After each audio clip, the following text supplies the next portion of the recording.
আইপিএলে ম্যাচ চলাকালীন সময়ে ঘটে গেল এক অবাক করা ঘটনা।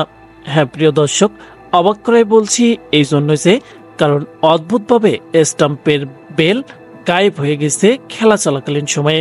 কেউ মাটির থেকে বলতেই পারছে না যেন কখন স্টাম্পের উপর থেকে বেল হারিয়ে গেছে। ইনিংসের 11তম ওভারে প্রথম বলের ঘটনা। বল করছিলেন ট্রেন্ট বোল্ট, ব্যাটিং প্রান্তে ছিলেন দীপক হুডা এবং তিনি তার ছন্দমতেই ব্যাট চালাচ্ছিলেন। খেলা চলছিল যেন একেবারেই স্বাভাবিক গতিতেই, কিন্তু হঠাৎ করে সবাইকে চমকে দিয়ে টিভি ক্যামেরায় দেখা যায় স্টাম্পের উপরে একটি বেল নেই। তাতে আম্পায়ার সাথে সাথে খেলা বন্ধ করে দেন এবং ট্রেন্ট বোল্টের করা সেই ডেলিভারিটিকে ডেড বল হিসেবে ঘোষণা করেন।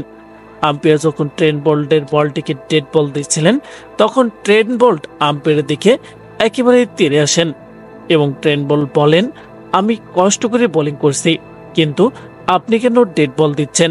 পরবর্তীতে আম্পায়ার রিপ্লাই দেখে ট্রেন্ট বলকে।